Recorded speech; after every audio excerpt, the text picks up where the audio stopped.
그 내부 여론조사, 자체 여론조사 결과를 말씀하시면서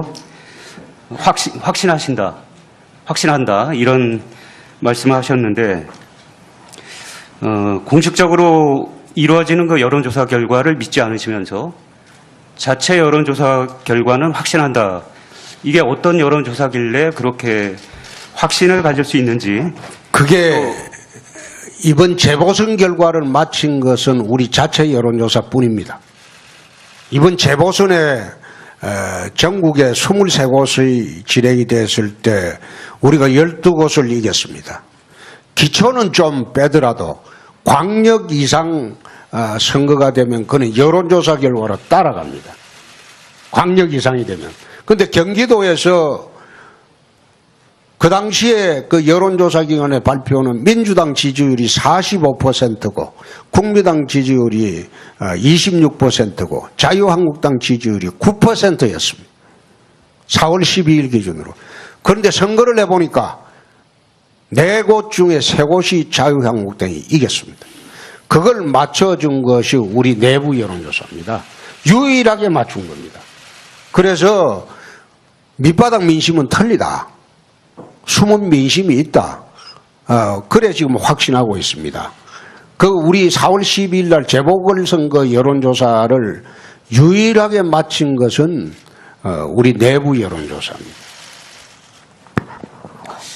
그 자체 여론조사 결과가 밑바닥 민심을 훑었다고 말씀하시는 건데 외부에서 볼 때는 오히려 자의적일 수 있고 편향적인 여론조사일 수 있다. 이런 오해를 충분히 할 수 있습니다. 우리 당 대표도 해보고 했지만 우리 자체 여론조사가 늘 나오는 통계가 우리한테 3에서 5%를 짜게 나옵니다. 오히려 짜게 나오는 것을 내가 쭉 봐왔습니다.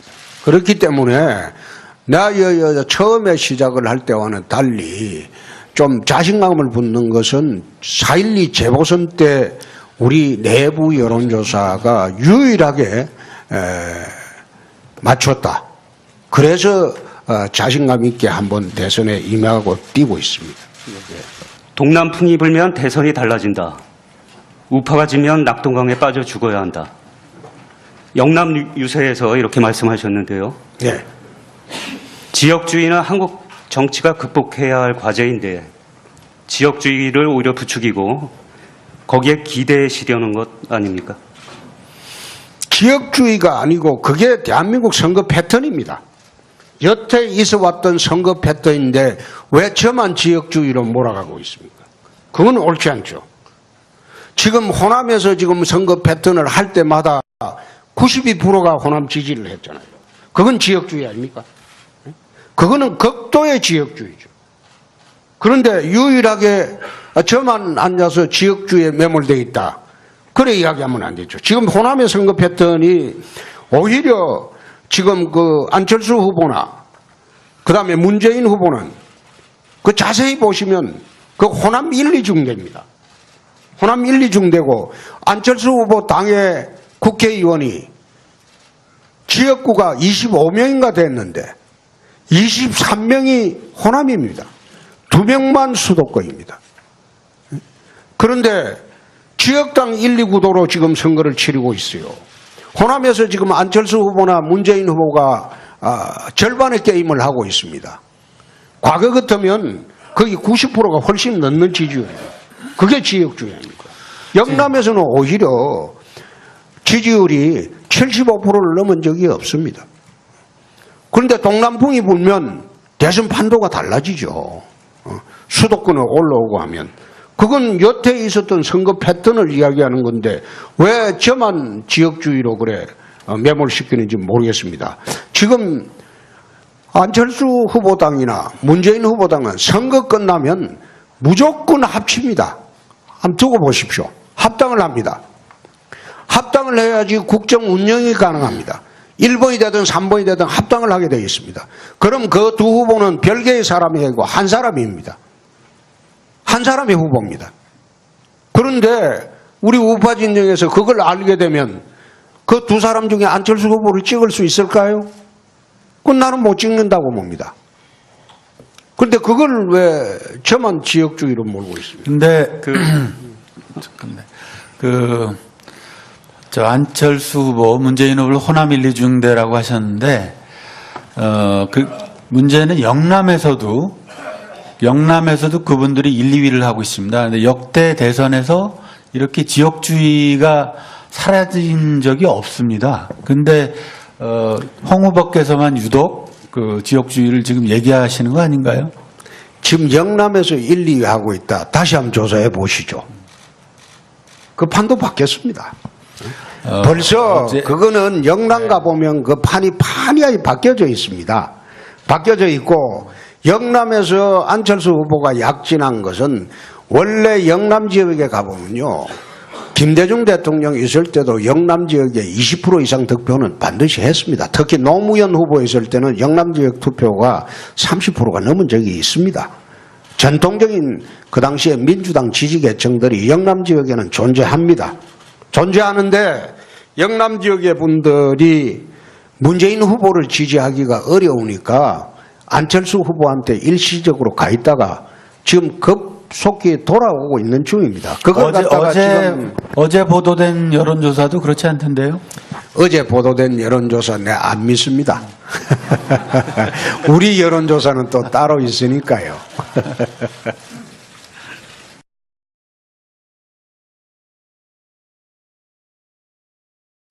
자, 그럼 가정을 해서 한번 여쭙겠습니다. 선거 막판에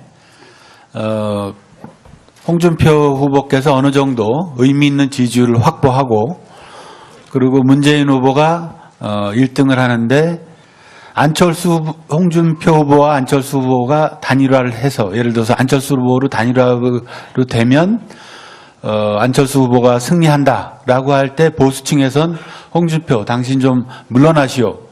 이런 요구가 쏟아질 수도 있습니다. 그런 경우에 어떻게 하시겠습니까? 그럼 거꾸로 질문을 내가 한번 해보겠습니다. 선거 막바지 가갖고 내가 안철수 후보보다 집권을 할 가능성이 있다. 문재인 후보의 좌우 대결의 대항마가 된다. 그렇게 할 때 안철수 후보한테 물어봤습니까? 물어본 일이 없죠. 그러니까 선거라는 거는 대선은 특히 대한민국 대선은 절대 이대로 흘러가지 않습니다. 출렁입니다. 출렁일 때 그 파도를 누가 타느냐 거기에 마지막 승부처가 있습니다. 노무현 후보가 3위 하다가 급작히 1위로 뛰어 올란 것은 그는 불과 선거 2주 전입니다. 2002년도 한번 보시죠. 지금 우리 본부장께서 묻는 그 취지는 나보고 들어가라는 건데 그 한국 보수 적통의 후보가 들어가고 지금 보수인지 진보인지도 모르고 좌우에 양다리 떡 걸쳐놓고 가랭이 걸쳐놓고 다리 걸쳐놓고 있는 그 후보한테 양보하라. 그거는 난센스죠. 그 질문 자체가. 거꾸로 안철수 후보한테 왔을 때 홍준표가 만약 세지면 양보할 용이 있는가 그렇게 물어본 일이 있습니까? 물어보지 않았지 않습니까?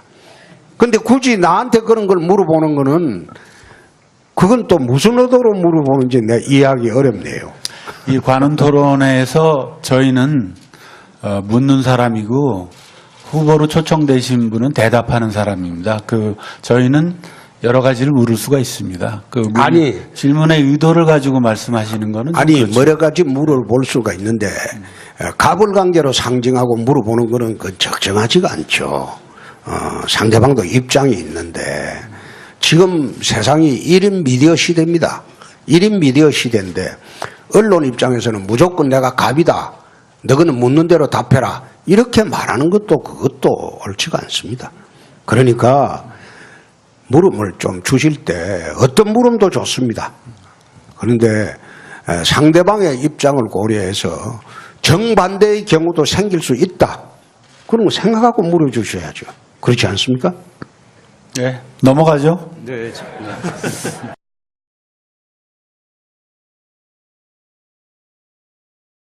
보궐선거를 무산시킨 그 후보 꼼수 사태 좀 논란이 많이 됐는데요.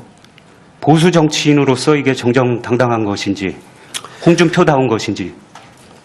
나는 그걸 지난번에 심상정 후보가 묻었을 때 그럼 너희는 왜 사퇴 안 하노?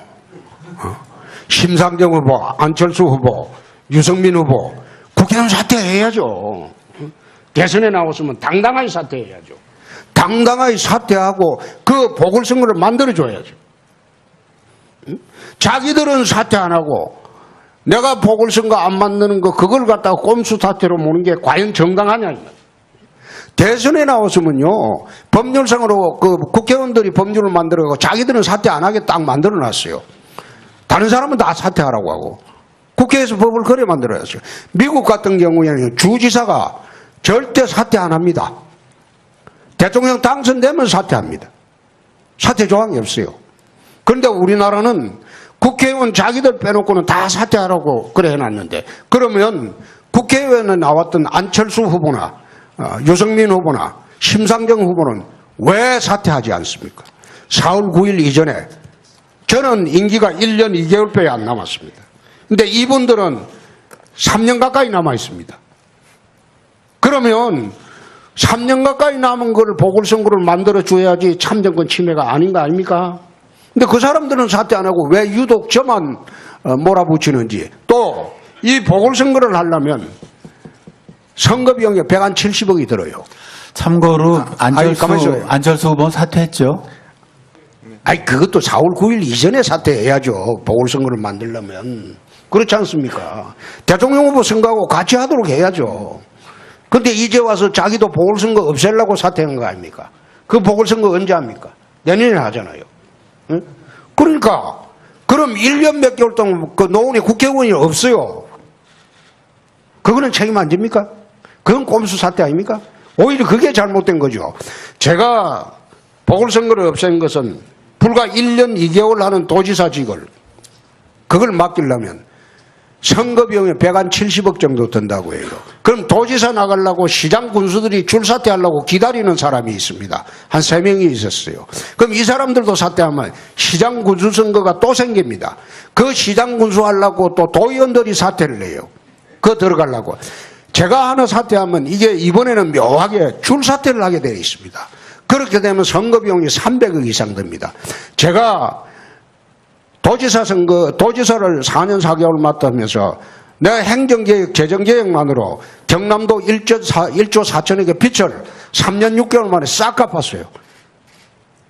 대한민국 사상 처음으로 빚 하나 없는 광역자치단체가 됐습니다. 금년부터 흑자도정을 합니다. 법률을 지금 바꿨어요. 흑자도정 규정이 없어가지고. 행자부에서 금년 2월에 법률 바꿨어요. 경상남도 때문에.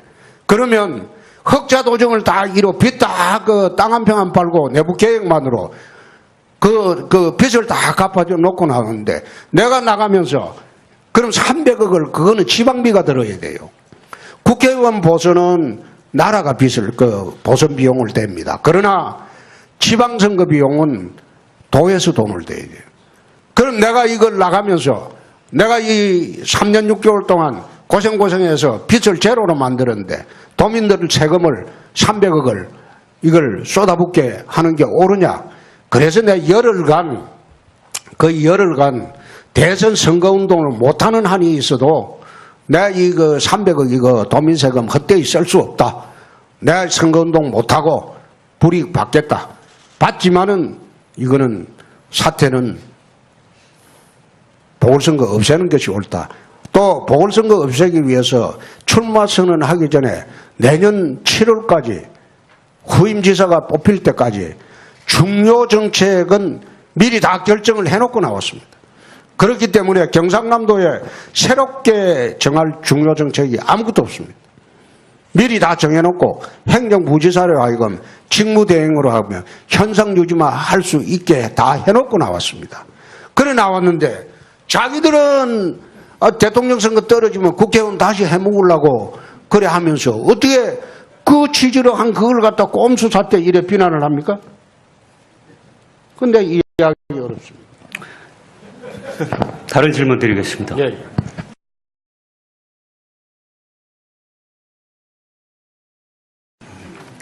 막말 또 다소 가벼운 언행 보수로서 품격이 없다 이런 지적이 계속 나오는데요. 거기에 대한 입장은 어떠십니까? 내가 막말한 거 한번 대보십시오. 어떤 말을 막말을? 뭐 여러 가지 있죠. 뭐 아니, 말씀하세요. 죽자 시리즈 뭐 예를 예? 들면 죽자 시리즈라고 들어. 그러면 이수진 장군이 사적생 그것도 막말이네. 뭐 이수진 장군이 생적사 사적생 그 이야기한 것도 죽자는 이야기 아닙니까? 그것도 막말이네. 글쎄가- 노무현 대통령 자살했다. 그 팩트지 않았습니까? 그걸 갖다가 참 제가 이런 말을 했으면 막말 시비가 안 났을 거예요. 서가하셨다. 그 말했으면 절대 막말이라고 안 했을 거예요. 그래서 그 뒤로부터 내가 그 막말이라고 하도 그러길래 죽자. 아니 그게 왜 막말입니까? 이수신 장군 말씀하신 것도 막말이고 저는 뭐 말만 하면 시비를 걸어요 또. 아니 뭐 저기 유승민 후보한테 뭐 이정이 보는 것 같다. 또 심상정 후보에게 어차피 안 될 후보. 이 공개석상에서 이렇게 말씀하시는 건 이제 막말로 비춰지는 거죠. 나도 수없는 막말 들었습니다. 그날 뭐라고 했습니까? 파렴치하다 이런 소리 안 했습니까? 꼼수 사태 가지고 자기는 사퇴도 안 하고 자기는 뻔뻔스럽게 내가 그래도 내가 막말이라고 이야기 안 했습니다. 그리고 이정희 같다. 내가 보기엔 이정희 같아요 하는 짓이. 그거 아마 동의하는 국민들 굉장히 많습니다. 그래 다음부터는 내가 이정희라고 이야기 안 하고 또 할 말이 따로 있습니다. 자꾸 나한테 찍고 대들면 내가 할 말이 좀 있습니다. 그럼 다음에는 이정희를 보면 이정희라는 말은 막말 아니죠. 내가 막말한 거 있으면 유승열 기자. 그러니까 후보님의 그런 언행이 장점도 저는 있다고 생각을 하는데 이 대통령으로서 대통령이 되신 다음에도 혹시 그런 옛날에 사실 막말이면 노무현 대통령께서 제일 심했죠. 대통령 짓 못해 먹겠다. 그 다음에 노무현 대통령 계실 때 막말이 얼마나 많았습니까? 보수는 저거는 어떻게 무슨 짓을 해도 보수 어떻다. 노무현 대통령 막말이 제일 심했죠. 그때 언론에서 대통령 품격을 이야기한 일이 있습니까? 많이 했죠. 그때. 그렇게 이야기하면 안 되죠. 그때 그런 식으로 매도를 하면 안 되고 어떻게 보면 가장 전달하기 쉬운 서민의 소위 말하자면 평균적인 시중의 말로 이야기하는 거를 그걸 막말로 매도를 하고 난 대통령이 되면 위선을 안 부리겠습니다. 위선 부리고 어떻게 가식적인 말하고 난 그런 거는 살아보지 않았습니다. 지도자한테 중요한 것은 그것이 아니고 거짓말해서는 안 된다는 겁니다. 거짓말하는 지도자가 정말 이거는 문제가 되는 닉슨 같은 지도자지. 지도자의 말의 품위를 따져가지고 말의 품위는 굳이 말하자면 외교관 만날 때 외국 정상들과 이야기할 때는 품위를 지켜서 해야 되겠죠. 그러나 국민들한테 이야기할 때는 평균적인 언어로 쉬운 말로 그렇게 이야기하지 그걸 갖다가 아주 국민들한테 고담 준론을 이야기하는 것은 저는 아니라고 봅니다. 그래서 내가 유순열 기자님 충고를 깊이 새겨듣고 집권하면 내가 조심하겠습니다.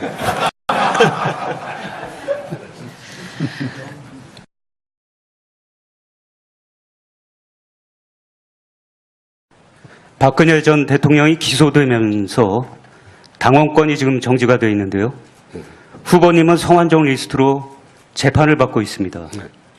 같은 원칙으로 당원권 정지 상태여야 하는 것이 아닌지 또 대법원에서 파기환송되면 임기 후에 감옥 가겠다 이렇게 말씀하셨는데 그게 아니라 대통령 직무 수행 자체가 불가능해지는 게 아닌지요.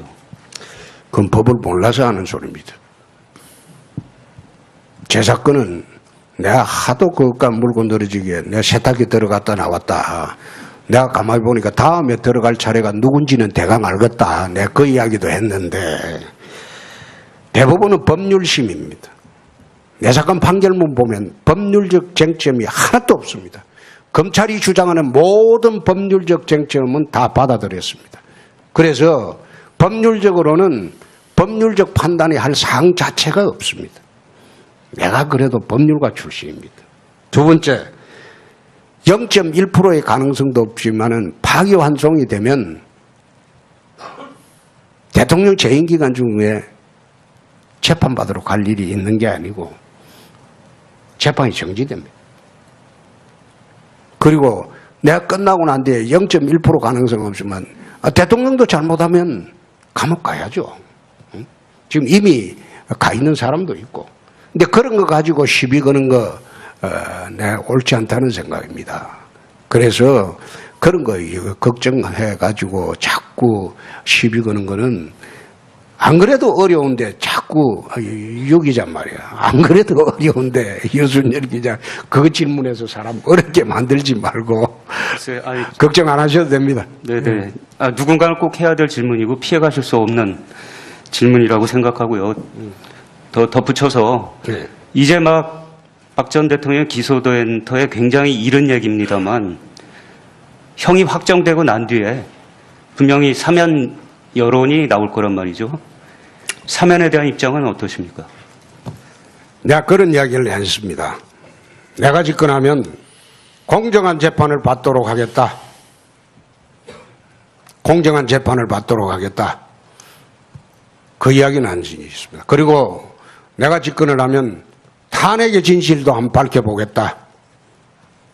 그 이야기를 한 일이 있습니다. 사면이라는 것은 재판이 확정되고 난 뒤의 이야기입니다. 유죄가. 무죄가 될지도 모르는 상황에서 사면은 한다는 것은 그는 오히려 박근혜 대통령에 대한 모독이라고 생각합니다. 그건 유죄를 전제로 하는 이야기니까. 그건 나중의 이야기고 내가 두 가지를 이야기했습니다. 내가 집권하면 공정한 재판을 받도록 하겠다. 그리고 탄핵의 진실을 한번 밝혀보겠다. 내가 두 가지만 이야기하고 끝내겠습니다. 무죄가 날 가능성도 있다고 보십니까? 검찰이 기소한 게 전부 유죄라면 나는 이 자리에 올 수가 없죠. 그렇죠? 나는 이 자리에 올 수가 없죠. 보통 사건이 아니라서. 제 사건도 보통 이상의 사건입니다.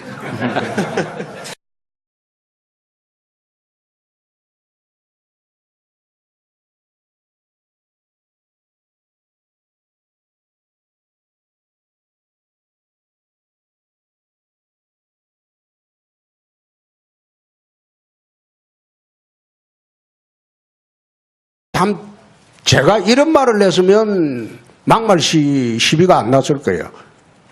서가하셨다. 그 말했으면 절대 막말이라고 안 했을 거예요. 그래서 그 뒤로부터 내가 그 막말이라고 하도 그러길래 죽자. 아니 그게 왜 막말입니까? 이수신 장군 말씀하신 것도 막말이고 저는 뭐 말만 하면 시비를 걸어요 또. 아니 유승민 후보한테 이정이 보는 것 같다. 또 심상정 후보에게 어차피 안 될 후보. 공개석상에서 이렇게 말씀하시는 것이 이제 막말로 비춰지는 거죠. 나도 수없는 막말 들었습니다. 그날 뭐라고 했습니까? 파렴치하다 이런 소리 안 했습니까? 꼼수 사태 가지고 자기는 사퇴도 안 하고 응? 자기는 뻔뻔스럽게 내가 그래도 내가 막말이라고 이야기 안 했습니다. 그리고 이정희 같다. 내가 보기엔 이정희 같아요 하는 짓이. 그거 아마 동의하는 국민들 굉장히 많습니다. 그래 다음부터는 내가 이정희라고 이야기 안 하고 또 할 말이 따로 있습니다. 자꾸 나한테 찍고 대들면 내가 할 말이 좀 있습니다. 그럼 다음에는 이정희를 이정희라는 말은 막말 아니죠. 내가 막말한 거 있으면 유승열 기자. 그러니까 후보님의 그런 언행이 장점도 저는 있다고 생각을 하는데 이 대통령으로서 대통령이 되신 다음에도 혹시 그런 옛날에 사실 막말이면 노무현 대통령께서 제일 심했죠. 대통령 짓 못해 먹겠다. 그 다음에 노무현 대통령 계실 때 막말이 얼마나 많았습니까? 보수는 저거는 어떻게 무슨 짓을 해도 보수 어떻다. 노무현 대통령 막말이 제일 심했죠. 그때 언론에서 대통령 품격을 이야기한 일이 있습니까? 많이 했죠. 그때. 그렇게 이야기하면 안 되죠. 그때 그런 식으로 매도를 하면 안 되고 어떻게 보면 가장 전달하기 쉬운 서민의 소위 말하자면 평균적인 시중의 말로 이야기하는 거를 그걸 막말로 매도를 하고 난 대통령이 되면 위선을 안 부리겠습니다.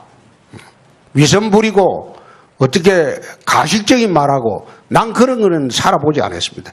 지도자한테 중요한 것은 그것이 아니고 거짓말해서는 안 된다는 겁니다. 거짓말하는 지도자가 정말 이거는 문제가 되는 닉슨 같은 지도자지. 지도자의 말의 품위를 따져가지고 말의 품위는 굳이 말하자면 외교관 만날 때 외국 정상들과 이야기할 때는 품위를 지켜서 해야 되겠죠. 그러나 국민들한테 이야기할 때는 평균적인 언어로 쉬운 말로 그렇게 이야기하지 그걸 갖다가 아주 국민들한테 고담 준론을 이야기하는 것은 저는 아니라고 봅니다. 그래서 내가 유순열 기자님 충고를 깊이 새겨듣고 집권하면 내가 조심하겠습니다.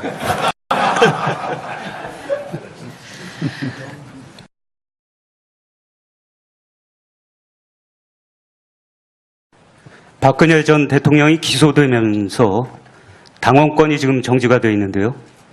후보님은 성완종 리스트로 재판을 받고 있습니다. 같은 원칙으로 당원권 정지 상태여야 하는 것이 아닌지, 또 대법원에서 파기환송되면 임기 후에 감옥 가겠다 이렇게 말씀하셨는데 그게 아니라 대통령 직무 수행 자체가 불가능해지는 게 아닌지요. 그럼 법을 누가 타느냐? 거기에 마지막 승부처가 있습니다. 노무현 후보가 상임위하다가 급작히 1위로 뛰어 올란 것은 그는 불과 선거 2주 전입니다. 2002년도 한번 보시죠. 지금 우리 본부장께서 묻는 그 취지는 나보고 들어가라는 건데 그 한국 보수 적통의 후보가 들어가고 지금 보수인지 진보인지도 모르고 좌우에 양다리 떡 걸쳐놓고 가랭이 걸쳐놓고 다리 걸쳐놓고 있는 그 후보한테 양보하라. 그거는 난센스죠. 그 질문 자체가. 거꾸로 안철수 후보한테 왔을 때 홍준표가 만약 세지면 양보할 용이 있는가 그렇게 물어본 일이 있습니까? 물어보지 않았지 않습니까? 근데 굳이 나한테 그런 걸 물어보는 거는 그건 또 무슨 의도로 물어보는지 내가 이해하기 어렵네요. 이 관훈 토론회에서 저희는 묻는 사람이고 후보로 초청되신 분은 대답하는 사람입니다. 저희는 여러 가지를 물을 수가 있습니다. 아니 질문의 의도를 가지고 말씀하시는 거는 아니 그렇죠. 여러 가지 물어볼 수가 있는데 가불관계로 상징하고 물어보는 거는 그 적정하지가 않죠. 상대방도 입장이 있는데 지금 세상이 1인 미디어 시대입니다. 1인 미디어 시대인데 언론 입장에서는 무조건 내가 갑이다. 너희는 묻는 대로 답해라. 이렇게 말하는 그것도 옳지가 않습니다. 그러니까 물음을 좀 주실 때 어떤 물음도 좋습니다. 그런데 상대방의 입장을 고려해서 정반대의 경우도 생길 수 있다. 그런 거 생각하고 물어주셔야죠. 그렇지 않습니까? 네, 넘어가죠. 네.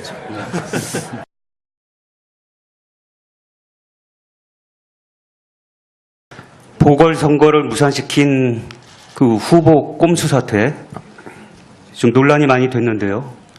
보수 정치인으로서 이게 정정당당한 것인지 홍준표다운 것인지. 나는 그걸 지난번에 심상정 후보가 묻었을 때 그럼 너희는 왜 사퇴 안 하노?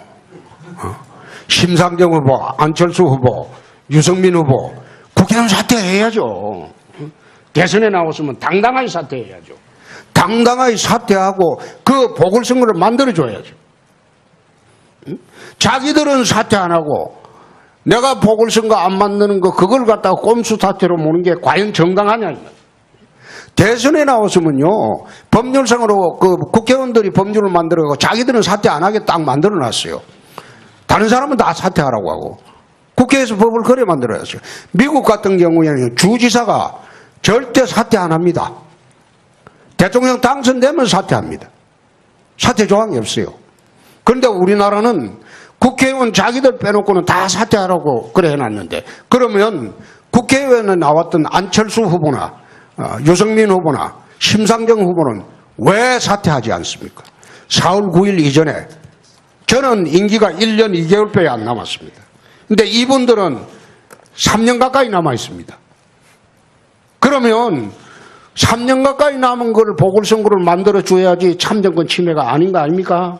근데 그 사람들은 사퇴 안 하고 왜 유독 저만 몰아붙이는지. 또 이 보궐선거를 하려면 선거비용이 170억이 들어요. 참고로 아니, 가만히 있어요. 안철수 후보는 사퇴했죠. 아니 그것도 4월 9일 이전에 사퇴해야죠. 보궐선거를 만들려면. 그렇지 않습니까?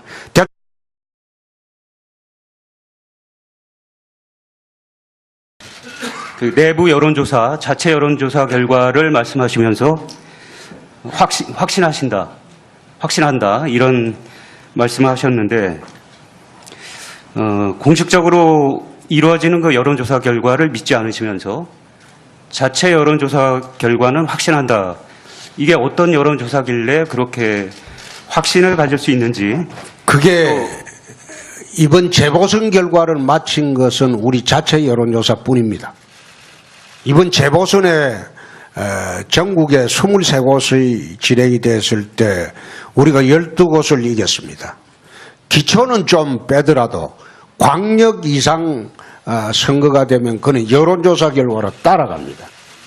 광역 이상이 되면. 그런데 경기도에서 그 당시에 그 여론조사기관의 발표는 민주당 지지율이 45%고 국민당 지지율이 26%고 자유한국당 지지율이 9%였습니다. 4월 12일 기준으로. 그런데 선거를 해보니까 4곳 중에 3곳이 자유한국당이 이겼습니다. 그걸 맞춰준 것이 우리 내부 여론조사입니다. 유일하게 맞춘 겁니다. 그래서 밑바닥 민심은 틀리다. 숨은 민심이 있다. 그래 지금 확신하고 있습니다. 그 우리 4월 12일 날 재보궐선거 여론조사를 유일하게 마친 것은 우리 내부 여론조사입니다. 그 자체 여론조사 결과가 밑바닥 민심을 훑었다고 말씀하시는 건데 외부에서 볼 때는 오히려 자의적일 수 있고 편향적인 여론조사일 수 있다. 이런 오해를 충분히 할 수 있습니다. 우리 당 대표도 해보고 했지만 우리 자체 여론조사가 늘 나오는 통계가 우리한테 3에서 5%를 짜게 나옵니다. 오히려 짜게 나오는 것을 내가 쭉 봐왔습니다. 그렇기 때문에 내가 처음에 시작을 할 때와는 달리 좀 자신감을 붙는 것은 4.12 재보선 때 우리 내부 여론조사가 유일하게 맞췄다. 그래서 자신감 있게 한번 대선에 임하고 뛰고 있습니다. 동남풍이 불면 대선이 달라진다. 우파가 지면 낙동강에 빠져 죽어야 한다. 영남 유세에서 이렇게 말씀하셨는데요. 네. 지역주의는 한국 정치가 극복해야 할 과제인데 지역주의를 오히려 부추기고 거기에 기대시려는 것 아닙니까? 지역주의가 아니고 그게 대한민국 선거 패턴입니다. 여태 있어왔던 선거 패턴인데 왜 저만 지역주의로 몰아가고 있습니까? 그건 옳지 않죠. 지금 호남에서 지금 선거 패턴을 할 때마다 92%가 호남 지지를 했잖아요. 그건 지역주의 아닙니까? 그거는 극도의 지역주의죠. 그런데 유일하게 저만 앉아서 지역주의에 매몰되어 있다. 그래 이야기하면 안 되죠. 지금 호남의 선거 패턴이 오히려 지금 그 안철수 후보나 그 다음에 문재인 후보는 그 자세히 보시면 그 호남 1, 2중대입니다. 호남 1, 2중대고 안철수 후보 당의 국회의원이 지역구가 25명인가 됐는데 23명이 호남입니다. 2명만 수도권입니다. 그런데 지역당 1, 2구도로 지금 성동영 후보 선거하고 같이 하도록 해야죠. 그런데 이제 와서 자기도 보궐선거 없애려고 사퇴한 거 아닙니까? 그 보궐선거 언제 합니까? 내년에 하잖아요. 응? 그러니까 그럼 1년 몇 개월 동안 그 노원에 국회의원이 없어요. 그거는 책임 안 집니까? 그건 꼼수 사퇴 아닙니까?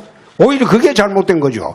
제가 보궐선거를 없앤 것은 불과 1년 2개월 하는 도지사직을 그걸 맡기려면 선거 비용이 170억 정도 든다고 해요. 그럼 도지사 나가려고 시장 군수들이 줄 사퇴하려고 기다리는 사람이 있습니다. 한 3명이 있었어요. 그럼 이 사람들도 사퇴하면 시장 군수 선거가 또 생깁니다. 그 시장 군수 하려고 또 도의원들이 사퇴를 해요. 그거 들어가려고. 제가 하나 사퇴하면 이게 이번에는 묘하게 줄 사퇴를 하게 되어 있습니다. 그렇게 되면 선거 비용이 300억 이상 듭니다. 제가 도지사 선거, 도지사를 4년 4개월 맡으면서 내가 행정개혁, 재정개혁만으로 경남도 1조 4천억의 빚을 3년 6개월 만에 싹 갚았어요. 대한민국 사상 처음으로 빚 하나 없는 광역자치단체가 됐습니다. 금년부터 흑자 도정을 합니다. 법률을 지금 바꿨어요. 흑자 도정 규정이 없어가지고. 행자부에서 금년 2월에 법률 바꿨어요. 경상남도 때문에. 그러면 흑자 도정을 다 이루 빚 다 그 땅 한 평 안 팔고 내부 계획만으로 그 빚을 다 갚아줘 놓고 나오는데 내가 나가면서 그럼 300억을 그거는 지방비가 들어야 돼요. 국회의원 보선은 나라가 빚을 그 보선 비용을 댑니다. 그러나 지방선거 비용은 도에서 돈을 대야 돼요.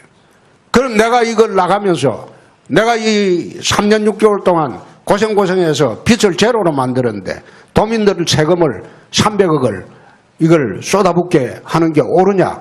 그래서 내가 열흘간 대선 선거운동을 못하는 한이 있어도 내가 이거 300억 이거 도민세금 헛되이 쓸 수 없다. 내가 선거운동 못하고 불이익 받겠다. 받지만은 이거는 사태는 보궐선거 없애는 것이 옳다. 또 보궐선거 없애기 위해서 출마 선언하기 전에 내년 7월까지 후임지사가 뽑힐 때까지 중요 정책은 미리 다 결정을 해놓고 나왔습니다. 그렇기 때문에 경상남도에 새롭게 정할 중요 정책이 아무것도 없습니다. 미리 다 정해놓고 행정부지사로 하여금 직무대행으로 하면 현상유지만 할 수 있게 다 해놓고 나왔습니다. 그래 나왔는데 자기들은 대통령 선거 떨어지면 국회의원 다시 해먹으려고 그래 하면서 어떻게 그 취지로 한 그걸 갖다 꼼수 사태 이래 비난을 합니까? 근데 이해하기 어렵습니다. 다른 질문 드리겠습니다. 예.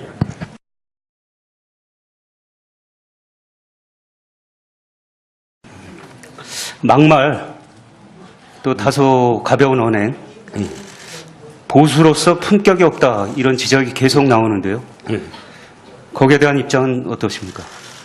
내가 막말한 거 한번 대보십시오. 어떤 말을 막말을? 뭐 여러 가지 있죠. 뭐 아니, 말씀하세요. 죽자 시리즈 뭐 예를 예? 들면 죽자 시리즈라고 들어. 그러면 이수진 장군이 사적생 그것도 막말이네. 뭐 이수진 장군이 생적사 사적생 뭐 그 이야기한 것도 죽자는 이야기 아닙니까? 그것도 막말이네. 노무현 대통령 자살했다. 그 팩트지 않았습니까? 그걸 갖다가 증거를 치르고 있어요. 호남에서 지금 안철수 후보나 문재인 후보가 절반의 게임을 하고 있습니다. 과거 같으면 거의 90%가 훨씬 넘는 지지율이에요. 그게 지역주의 아닙니까? 영남에서는 오히려 지지율이 75%를 넘은 적이 없습니다. 그런데 동남풍이 불면 대선 판도가 달라지죠. 수도권에 올라오고 하면. 그건 여태 있었던 선거 패턴을 이야기하는 건데 왜 저만 지역주의로 그래 매몰시키는지 모르겠습니다. 지금 안철수 후보당이나 문재인 후보당은 선거 끝나면 무조건 합칩니다. 한번 두고 보십시오. 합당을 합니다. 합당을 해야지 국정 운영이 가능합니다. 1번이 되든 3번이 되든 합당을 하게 되어 있습니다. 그럼 그 두 후보는 별개의 사람이 아니고 한 사람입니다. 한 사람의 후보입니다. 그런데 우리 우파 진영에서 그걸 알게 되면 그 두 사람 중에 안철수 후보를 찍을 수 있을까요? 그건 나는 못 찍는다고 봅니다. 그런데 그걸 왜 저만 지역주의로 몰고 있습니까? 근데 저 안철수 후보, 문재인 후보를 호남 1, 2중대라고 하셨는데 그 문제는 영남에서도 그분들이 1, 2위를 하고 있습니다. 근데 역대 대선에서 이렇게 지역주의가 사라진 적이 없습니다. 근데 홍 후보께서만 유독 그 지역주의를 지금 얘기하시는 거 아닌가요? 지금 영남에서 1, 2위 하고 있다. 다시 한번 조사해 보시죠. 그 판도 바뀌었습니다. 벌써 그거는 영남 가보면 그 판이 바뀌어져 있습니다. 바뀌어져 있고 영남에서 안철수 후보가 약진한 것은 원래 영남 지역에 가보면요. 김대중 대통령 있을 때도 영남 지역에 20% 이상 득표는 반드시 했습니다. 특히 노무현 후보 있을 때는 영남 지역 투표가 30%가 넘은 적이 있습니다. 전통적인 그 당시에 민주당 지지 계층들이 영남 지역에는 존재합니다. 존재하는데 영남 지역의 분들이 문재인 후보를 지지하기가 어려우니까 안철수 후보한테 일시적으로 가 있다가 지금 급속히 돌아오고 있는 중입니다. 그걸 갖다가 지금 어제 보도된 여론조사도 그렇지 않던데요? 어제 보도된 여론조사 내 안 믿습니다. 우리 여론조사는 또 따로 있으니까요.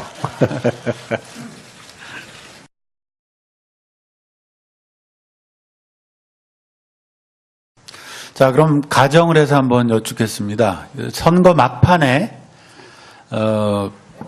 홍준표 후보께서 어느 정도 의미 있는 지지율을 확보하고 그리고 문재인 후보가 1등을 하는데 홍준표 후보와 안철수 후보가 단일화를 해서 예를 들어서 안철수 후보로 단일화로 되면 안철수 후보가 승리한다라고 할 때 보수층에선 홍준표 당신 좀 물러나시오. 이런 요구가 쏟아질 수도 있습니다. 그런 경우에 어떻게 하시겠습니까? 그럼 거꾸로 질문을 내가 한번 해보겠습니다. 선거 막바지 가갖고 내가 안철수 후보보다 집권을 할 가능성이 있다. 문재인 후보의 좌우 대결의 대항마가 된다. 그렇게 할 때 안철수 후보한테 물어봤습니까? 물어본 일이 없죠. 그러니까 선거라는 거는 대선은 특히 대한민국 대선은 절대 이대로 흘러가지 않습니다. 출렁입니다. 출렁일 때 그 파도를